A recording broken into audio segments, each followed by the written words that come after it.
ដែរប្រេងកាតជារ៉ែមួយប្រភេទដែលមានតម្លៃជាងគេនៅលើពិភពលោកនៅប្រទេសកម្ពុជាគេបានរកឃើញរ៉ែ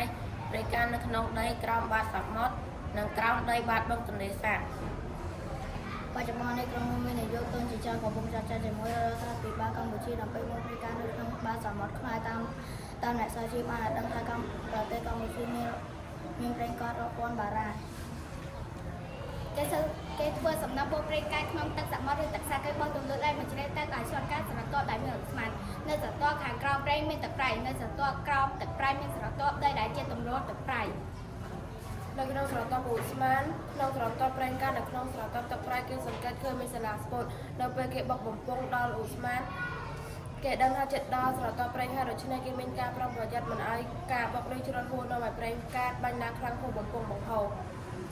ប្រេងដែលគេបំក្នុងដីត្រូវហូរចូលក្នុងបំពង់បង្ហូរទៅកាន់រោងចក្រចម្រាញ់ប្រេងកាតគេបានប្រេងច្រើនប្រភេទពីការចម្រាញ់ប្រេងកាតដូចជាប្រេងសាំងសម្រាប់ប្រេងកាតសម្រាប់យន្តហោះប្រេងសាំងប្រេងកាតប្រេងម៉ាស៊ូតប្រេងលំអិលនិងកាកសំណល់សម្រាប់ចក្រផ្លូវថ្នល់